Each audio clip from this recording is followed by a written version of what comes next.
Hey, this is John Sonmez from simpleprogrammer.com.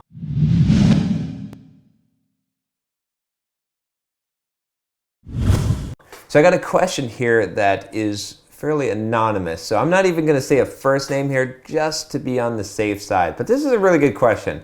So hopefully I can give you a good answer here, Mr. We'll call you Mr. Joe. So Mr. Joe says, "Hi, John." By the way, if you're anonymous, you suddenly get a Mr. title in front of your name. So Mr. Joe says, "Hi, John. If you decide to share this question, I'd like to remain anonymous." Check. I'm currently searching for new career opportunities and recently had a phone interview for a position that sounds great as far as what the work would be, the technical aspects.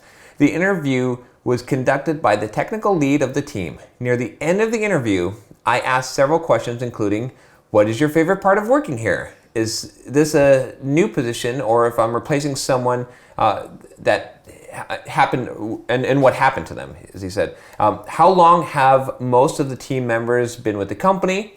After the interview, I sent a polite email to the interviewer thanking him for his time, reiterating how my skills line up with the needs of the team, and expressing that if he sees me as a good candidate for the position, I would be happy to have a follow-up conversation. However, as the day progressed and I reflected on the conversation, I realized that the interviewer's answers to my questions had set off a few red flags that I didn't recognize right away. I started to realize that the company might not be a good fit for me, or to paraphrase Scott Hanselman, I probably wouldn't hire them to be my boss. My question for you is, if they follow up and want an additional interview or want to make an offer, what is the polite and professional way to say thanks but no thanks in this type of situation? Should I go through the motions and hope to be pleasantly surprised, or should I just rip off the Band-Aid quick and clean? I don't want to come across as trying to negotiate a better offer. I'm just skeptical that it's the right place for me.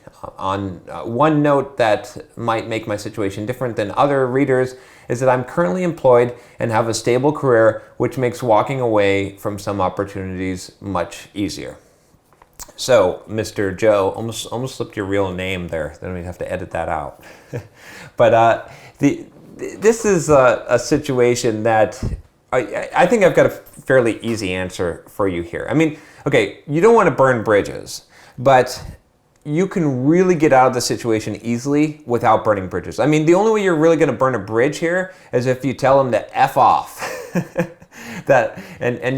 If you bring up anything about the reasons why that you don't want this job. So, I mean, there's a million reasons you can come up with as to why you will decline their offer, which I would highly recommend that you decline this offer if you're already getting these bad signals.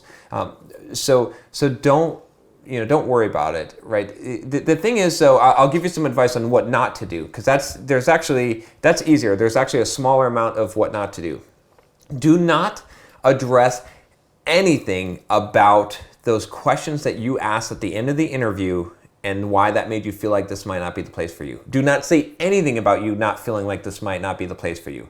First of all, that's none of their business. And second of all, that is the only thing that you could do in this situation that could hurt you, right? Because that could burn a bridge. That could have someone talking to someone else, and then you get blackballed or something bad happening to you, right? That's the only thing that you could really screw up in this situation. So what I would say here is just politely decline.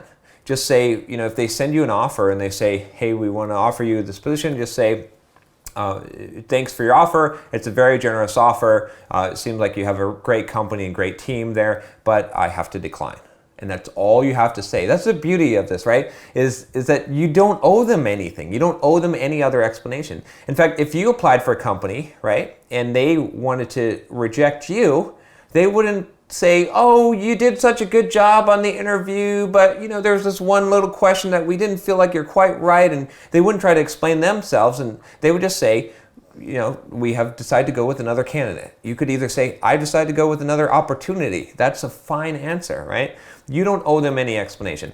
If they come back and they say, well, why? What can we do? Could we, if we offered you more money, just again, politely just say, no thanks, I've decided to go with another opportunity, or no thanks, that there's not any real issue as to why I just decided that this is a better path for me, or whatever it is. Just politely decline and do not give them details. If you give them details, that's the only time that you're going to be in trouble in this situation.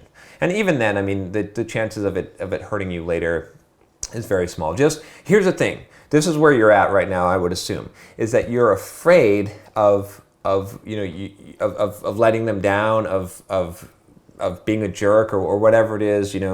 This is business. This is business. So, I've had to fire people before, and if you're running a business, you wouldn't keep someone on because you feel bad letting them go because you're afraid that they're not going to like you or that you're going to hurt their feelings, right? So the same thing here is, don't let those emotions that you might be feeling about this job, or letting them down, or their environment, don't let that affect you and cloud your judgment. You just got to be business with them and keep it business. Don't explain yourself.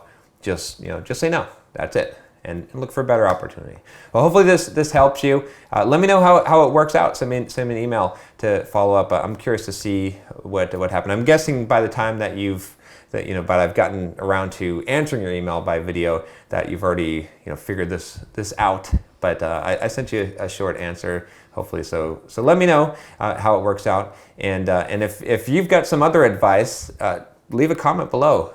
And I'd be curious to hear what anyone else out there thinks about this situation, or if you've been in a similar situation and what you did and what the result was. Anyway, that's it for this video. If you'd like to see more of these videos and get more kind of career and life advice just like this video, subscribe to the channel. It's easy. It's just one click, and then you get all the videos. All right, take care. See you next time.